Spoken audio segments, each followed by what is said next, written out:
Hey guys, this is George Sawtooth. I tell you, it is very confusing. Sometimes cemeteries are very confusing. This guy was supposed to be in the second row, but there's a row, kind of a half row out there, and then there's a row of 1, 2, 3, 4. He's in the fifth row, but according to this map, he was in the second row. I just don't get it. But this is Leroy Drieth, 1950 to 1968. So he was an 18-year-old kid who lived near Mead. Mead is a little town just out this way, like northeast of Longmont. Is it? Or maybe it's directly east. I'm getting kind of... Yeah, Mead is over on Highway 66. So yeah, it's right over here. Highway 66, but it has now extended over across I-25 onto the east side. But Mead is mostly on the east side. But Leroy Drieth lived with his family. They were farmers, and he met a girl in high school, and her name was Patty. I can't find her last name. They kind of want to hide her last name for this reason that's coming up. I will tell you. But here I am in Longmont Cemetery, Mountain View Cemetery, established 1876. Leroy started dating this girl. They were engaged at 18. I'm not sure why you'd want to get engaged at 18 years old anyway. But on Memorial Day 1968, he went to a party. Patty, her family was having a party, and it was an all-day party. I guess there was a lot of drinking going on and things like that. And they said there was some kind of altercation, but the story goes that he had an altercation with his girl that he was going to marry, Patty. And so he ran out into his car, jumped in his car, took off really fast, and I guess hit a tree. And it was by the old high school in Mead. The old high school's been torn down. There's a brand new one now. And he hit that tree and died. His dad must have heard the news. His dad and brother must have heard the news. They hopped in their pickup and drove over to where he was. The son was still alive. He says he held him in his arms. He says, "I'm gonna find help for you. We're gonna call the ambulance." But unfortunately, by the time the ambulance came, Leroy had passed away. And the coroner didn't want to do any kind of investigation, didn't want to do an autopsy, because he said that he had committed suicide. It's called auto suicide, using an automobile. And they just buried the kid. And Leroy's sister, what was her name? So Leroy's sister, she still lives here in Colorado. Vicky Marling. She obviously she got married, so her last name was Vicky Marling. So back in the 1980s, she always knew that, and her parents did too. They said, "I think this kid was murdered. Why would he jump in a car and commit suicide over this? That's just not the way he is."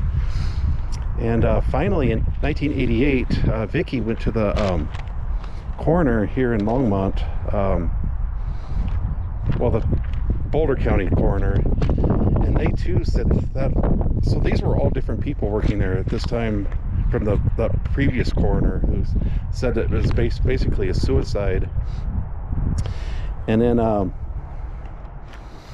these new people agreed with this lady, his sister Vicky, and they said, yes, you need to do it. So she went on her own investigation. I'm not sure why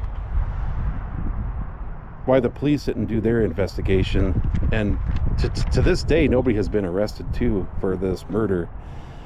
And in 1993 they exhumed the body, and some coroner from I believe Loveland, I can't remember his name, but he found that there were puncture marks in his neck and a big 4-inch slash in his neck, and it severed his trachea.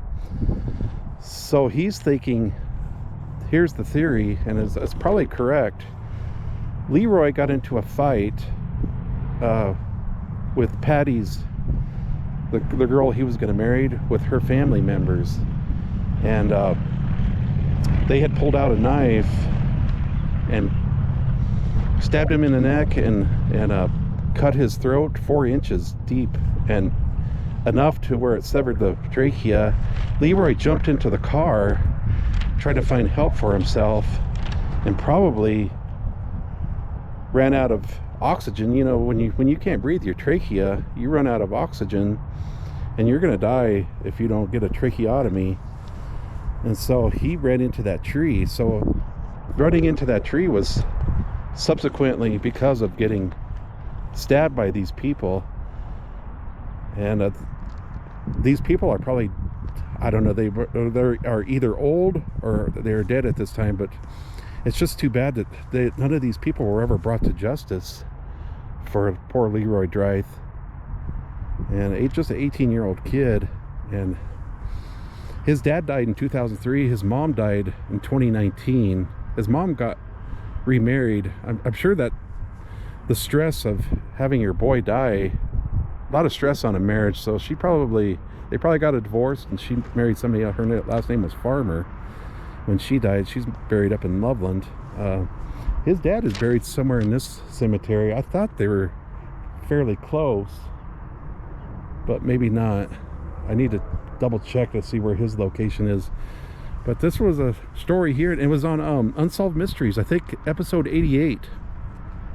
Robert Stack did an episode on Leroy Drieth, and it's just a tragic story, and nobody has ever been brought to justice.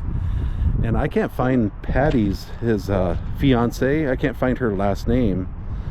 I'm thinking that they're trying to protect that family, you know. And I don't know if I should mention this or not, but they were Hispanic people. And you know, racism is a two-way street. It's not only the white people that can be racist. It can be other people, Hispanics, African American. There's racism is a situation that knows no boundaries. Who you are, where you're from, your ethnicity, it just doesn't matter. It's just a evil that's inside of you.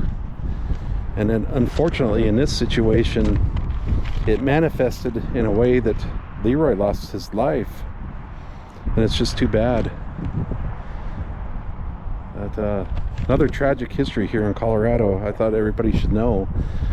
Check out that episode of Robert Stack, Unsolved Mysteries. I think it's episode 88 on Leroy Drieth.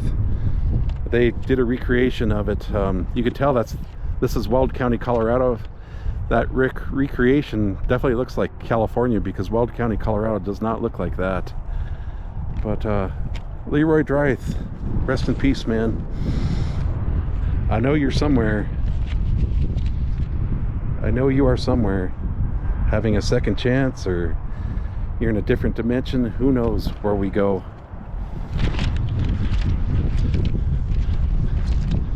All right, it's starting to get kind of chilly. The wind is starting to get kind of cold. I think I'm gonna go home and give my dog Maple another walk. Thanks for watching another video of mine. This is George Sawtooth. God bless you. Take care.